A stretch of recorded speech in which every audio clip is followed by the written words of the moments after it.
Australia's minimum wage from 2014 to now, it's increased by 41%. Naturally, cost of living for everybody's going up. Cost of doing business goes up at the same rate. 70% of cybersecurity incidents are as a byproduct of human error. What we actually do now, making sure that the value of our time at the sales division in Australia is looking after growing the business. You look at a provider that offers strong leadership and structure. Hello and welcome everyone to the Affordable Staff Podcast. Hello Lisa. Hi David, how are you? Good. Where are we today? We're in Da Nang. We're in Da Nang. In Vietnam. In Vietnam. What are we doing here? We have been very fortunately invited to join First National Yes. in their annual conference. And what a conference it's been. What a hoot it has been. Yes. So now we're in the position, because there is never a reason to not record a podcast. So now we're in the position in between everything where we thought we would catch up and have a chat about the world of outsourcing and all those things around it. And I think if we think about all of the conversations that we've had with some of our clients and the members here, Yes. there's a lot that we can draw upon in the topics for today. Yeah, and I thought it was timely as well for us to have a conversation around some of the stuff which is happening in the federal budget at the moment. Very topical. Yeah, and it's timely because it's topical to changes that are occurring, but it's more topical towards an overall or overall trends that are occurring. No, I think this budget certainly resulted in a number of conversations happening. It's impacting many different people, and being within the space that we're in, the small, medium businesses, Yes, and the impact that it has to them. yes, and I must admit, I wear a business owner's hat. I mean, we've had this business now for 20 years. This June, I believe. So, and as the business has continued to scale, I've looked in ways in which I can have a balanced approach to things. Because obviously, if you want to make sure that you're finding great people and you're retaining great people, it's not all just about one side and about being the business owner. And a lot of times there are sacrifices, and there are people that are listening to this podcast that will understand exactly what I mean. Those nights sometimes when you're up in the early hours of the morning thinking about whether or not you'll be able to make payroll, whether or not you will be able to cover the rent of the building or the premise that you have, whether or not the decisions that you're making will have a positive or a negative impact. So I come from this perspective where I'm talking about this particular topic, and I want to talk about the transition and change that has been occurring towards outsourced teams as well as AI, and there are reasons behind it. So 12 years ago, so 2014, if you compare the Australia's minimum wage from 2014 to now, it's increased by 41%. That's not a small figure. No, that's not a small figure. No. Especially when you have a look at how much people, if you look at price increases across that period of time, the two don't align. So that means that there's been a more of a pinch, if you were to call it, for the business owner to try and find different ways of doing things. Naturally, cost of living for everybody's going up. Cost of doing business goes up at the same rate, if not higher. Yes. And I mean the superannuation. So superannuation, they increased superannuation from 9% to 12%. So that's an additional squeeze, if you call it that. And 36% of Australian businesses are actually coming in there saying, hey, I'm finding it harder to get the right person for the role. Right person for the right role. And I think we've spoken about this in prior podcasts, and how that's obviously a bit of an area of specialty for us within the virtual assistant space. But that's very topical as far as clients coming to us and saying that the challenges that they're having, not necessarily talking about things that we can help them with, but the challenges with their local team. Yes. Right person, right role. Yeah. So if we delve a little bit more into that, and I remember one of the very, very first conferences that we attended, which would have been close to 10 years ago now. And I remember having people walking past our booth. We had someone projected live up onto a screen, and they were coming past, and the looks that we were getting were just scathing. People, and I remember someone coming up to us at our booth and saying, "I'm disgusted by you." And you have a look at where outsourcing was at a point in time. And at that point in time, it was all about cheap labour, cost cutting, call centres, that type of thing. Oh, 110%. David, before joining Affordable Staff and representing 5 years now, prior to that, we'd had a couple of conversations because I do remember being in that conference space and seeing you across the hall, so to speak. And I remember thinking, oh, I'm not sure that that's going to work. Like, because I've obviously got areas of service in the real estate space over 20 years, and I couldn't see it. Couldn't see it at that time. Yes, I do remember sitting in a cafe in Melbourne. Yes. I think it was winter at the time. Yes, I believe I was wearing a Brisbane jacket. a Brisbane leather jacket. So, to apologies in advance to all our Melbourneites. One of the first times I visited Melbourne, I didn't realise it was going to be as cold as it was. And in Queensland, I mean, sometimes it becomes a little bit cold where you have to put on a jumper. But in general, it's fairly warm, and the only piece of apparel that I had that I thought was going to be enough was a leather jacket that was in the theme of Michael Jackson. That was great first impression. That's right. And I remember we went to a number of meetings, and I remember going into each meeting, and they'd look at me and they'd look down at what I was wearing, and they'd look back up and they'd say, "You're from Queensland, aren't you?" Yeah. So anyway, I move off topic. So back then it was all about cheap labor, cheap labor. It's really transitioned, and we've worked with so many clients where they come to us and they say, "Okay, I'm looking for a person to support this part of the business because I've got a person in Australia and I'm paying them 41% more than what I was paying them a little over 10 years ago, and the tasks they're performing." It's not cost neutral, it's cost negative. So it just literally does not make sense for me to have them doing that role. The alternative, get a junior, someone out of high school. Now, if they're over the age of 18 now, they're getting paid the same level as a person who's 21 years of age. So it means that, okay, let's explore the path. You get someone, a junior, fresh out of school. They have a high school education. They're primed into a system where I'll say the word entitled because I'm going to be direct. It was on the tip of my tongue. I'm like, do we go down this path? But I 100% agree. Yeah, there's a high percentage of entitlement, in all honesty, and I can confidently say that because I've spoken to many business owners who have said the same thing to me. The work ethic, they haven't been able to earn, or they haven't been able to develop a work ethic around what it means to turn up at this time every day, go have lunch at this particular time, go home at this particular time.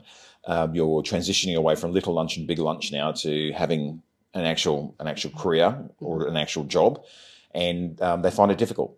And there's still high school. High school, I think, is fantastic if you wanted to go into something like a trade, or you wanted to go into something where you were going to like learn and earn at the same time. And then you look at the comparator, which is still, okay, so we're saying it's not about cost, but it is cheaper. A comparator is someone who has a college graduate education, someone who's gone through a strict level of training. So where you're getting a junior where you're desperate to get one, we've gone through 30 and we've vetted down 30 down to find one. And then we're continually giving them additional support in the background, constant support, as opposed to, again, a junior coming in. So there are alternatives as again wages have gone up by 41% since 2014. But as I was saying, clients coming to us and they're saying, okay, I've got this person that's in the job, they've been there for 5 years, I'm paying them $90,000 a year, and I'm getting them to do tasks that when I actually work out cost and motion, that it's actually costing me $120,000 a year for that task to be done. I think a lot of businesses are actually in that situation, finding that the staff member that they have local is actually still doing the same thing that they employed them to do at day one, not taking into account that traditionally there's annual reviews, so their income's going up, but their input productivity, dollar productive focus, as you say, it's cost negative. Yeah, and I encourage a lot of business owners, SMEs, small to medium enterprises, have a look at if you have someone performing a task that have been performing for a number of years, to have a look at what the actual physical cost is of them doing it. If you take the income yielding component of that task, and then you divide it by the number of hours that task is performed, and then do a comparison. And that's really leading on to the second part as to why people are looking at outsourcing. Because we're talking about productivity leverage, we're talking about scalability, we're talking about operational resilience, we're talking about accessing skills faster, where I spoke about having access to people beforehand that you wouldn't have, and you're keeping local team focused on high yield, high value tasks.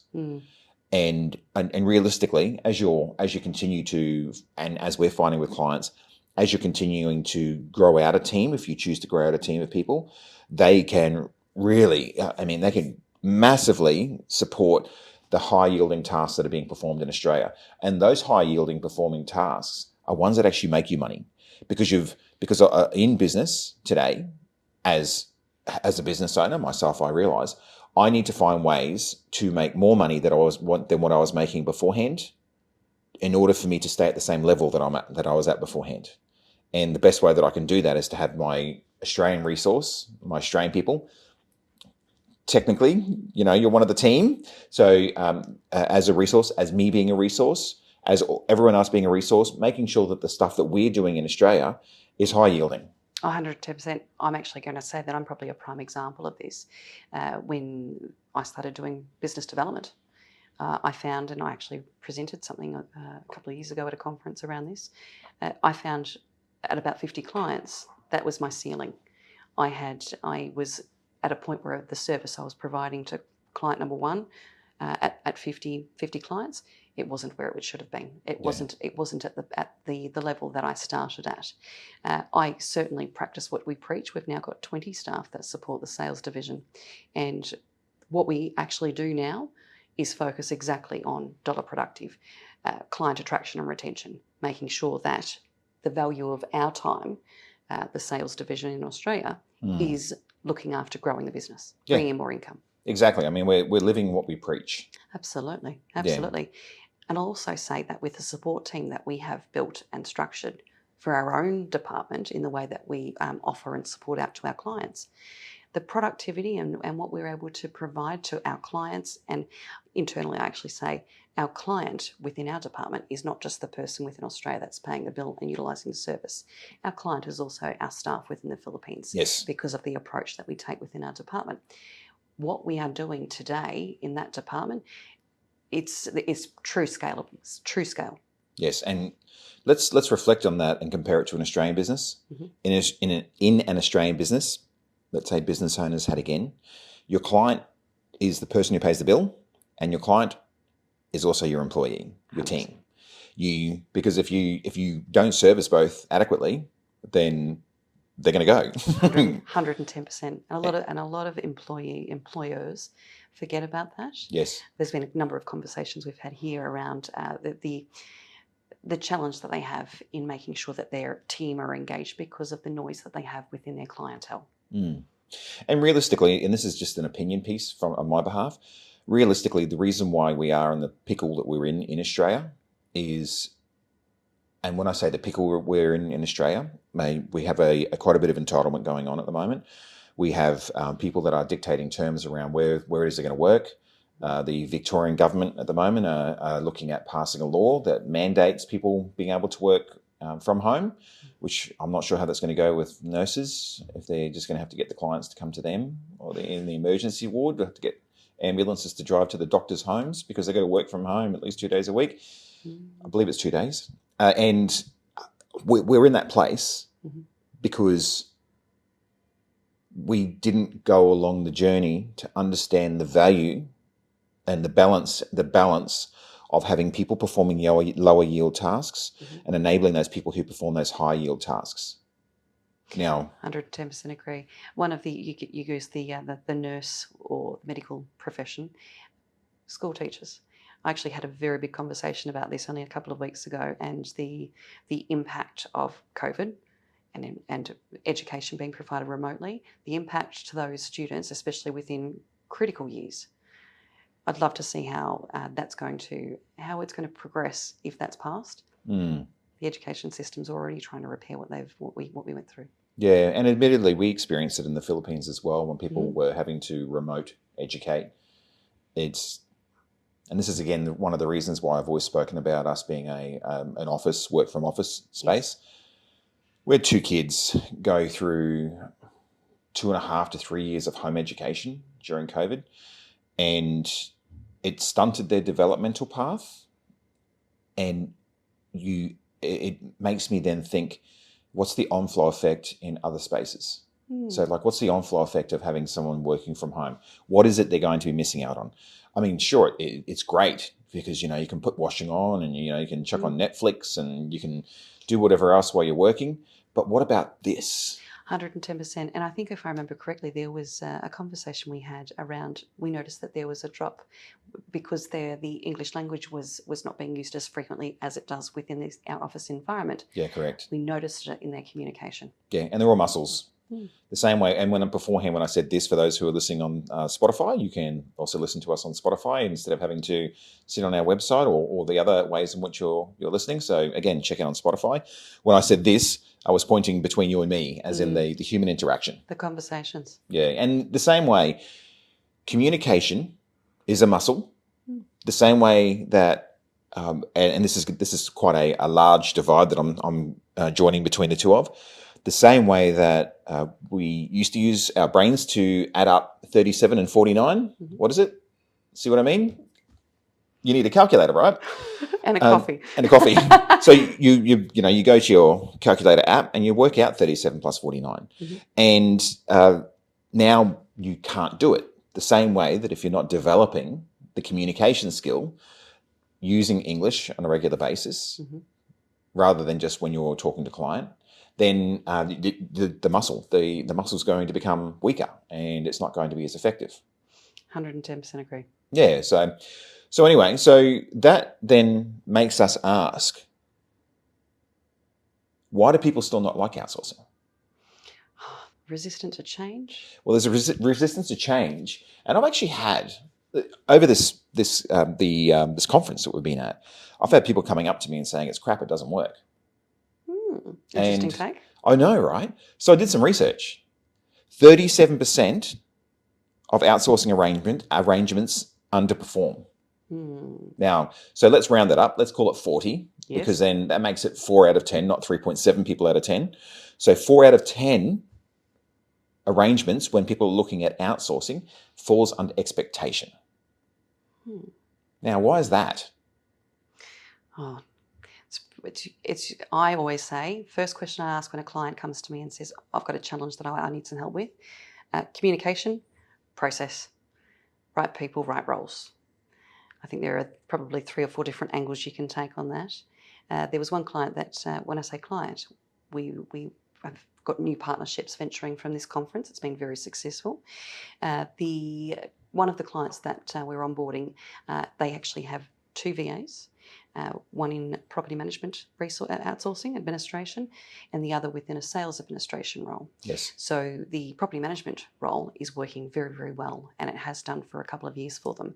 And we've been a partner of First National here for a number of years.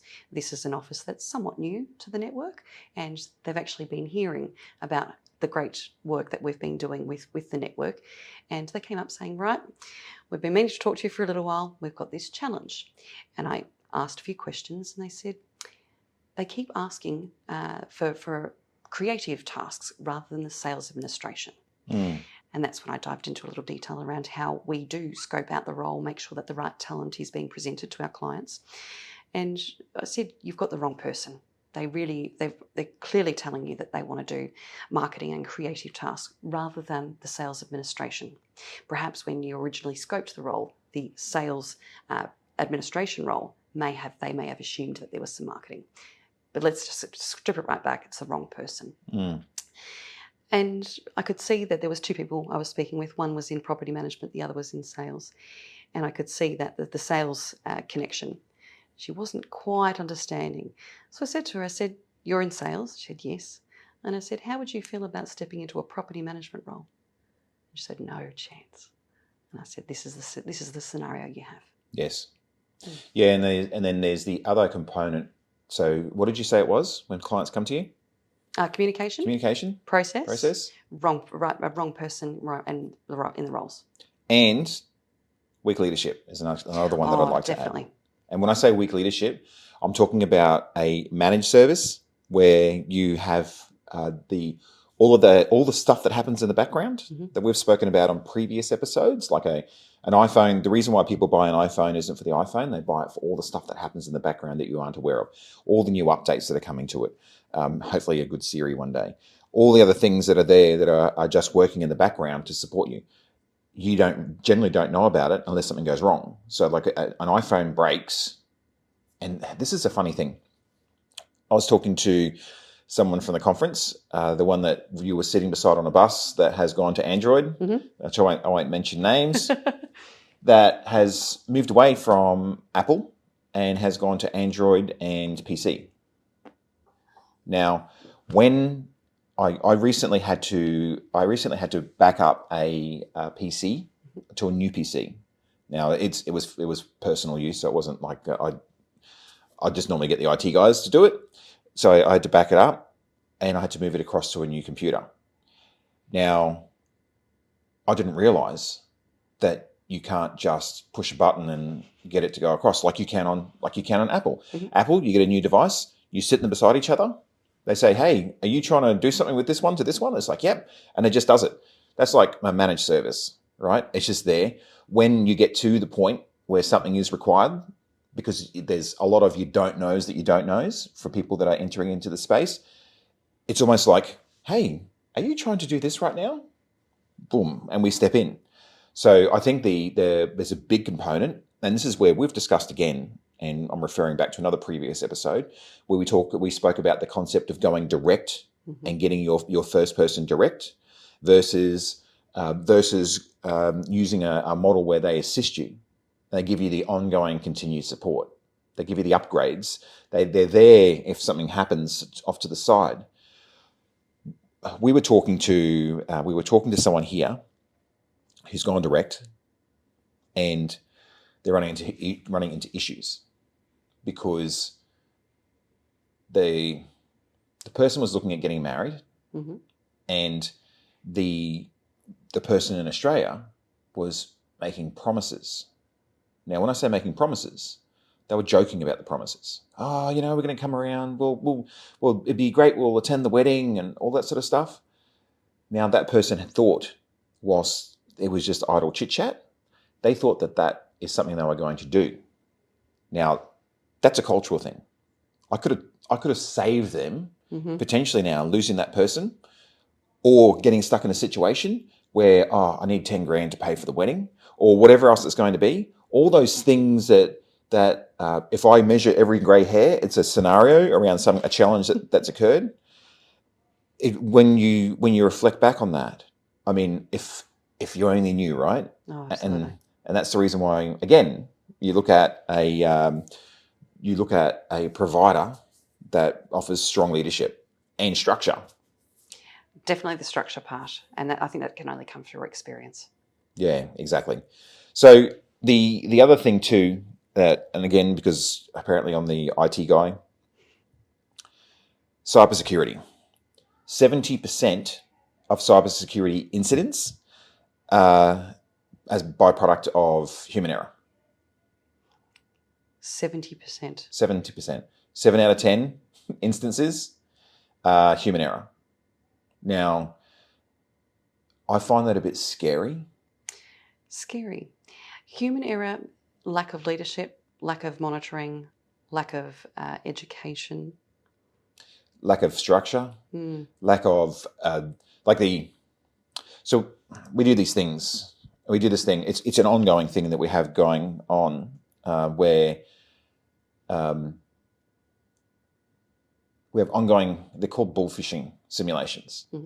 So we will create an email that looks really good, like a Spotify email, for example, to say, hey, your account has it's time to reset your password on your account. Click here. Or it could be a myriad of all the other services that you use. It'll just be hey, you need to update the password on this, or a transaction has been blocked on your PayPal account. You need to click here and update details there. And we force simulate that to our team to get them to see if we can get them to click on a link. Giving them education on data security issues. Yeah. Was this the last one we got 100%? The last one got 100%, yeah. I remember this. But the first one was really bad. And the second, and the third, and the fourth, and the fifth. We had like 100 and something iterations of this new campaign that we've been running. Yes. Along the journey. I think it was only 2 weeks ago, actually. I'll say it was a First National office because we've got all of the network in our CRM. This is a very small office, not a client at this stage, and I got an email from them, very similar to the ones that you're just talking about, and I was in a call with all of my team and mentioned it straight away. I said, if anyone else got the team just got this email, I'm quite confident that it's a data concern. I called the client or the prospect and I said, I need to speak with this person. And she said, oh, that person's not working today. I said, okay, I just got an email. She said, someone else just called me. Did you get that email 3 minutes ago? I said, yes, I'm deleting it, but I just want to make sure that you're aware that you've got this. She was so thankful and so surprised at how quick we were on that. Yeah, and that's just part of our process, right? Because we've been trained, we've been educated. Yes.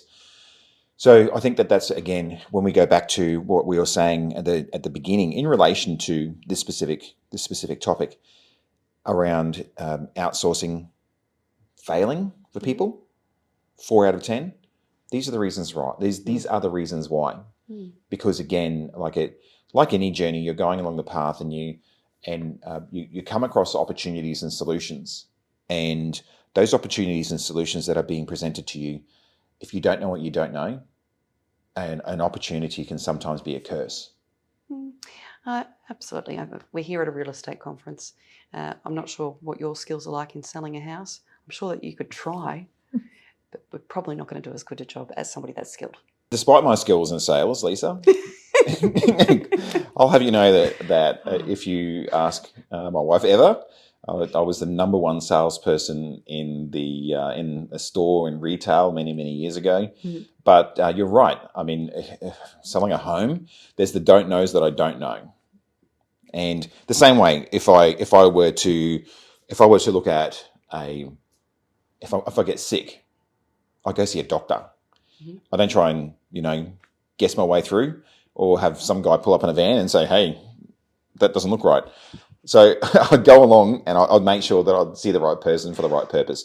And it's the same thing with looking at the right provider, right? And because the right provider in a solution that you're looking at getting, and a provider that has experience, which is, obviously we've been doing this for quite a bit, but the other people that I use, our mortgage broker that I've been using for 20 years, there's a reason why I continue to use him, because that's his gig.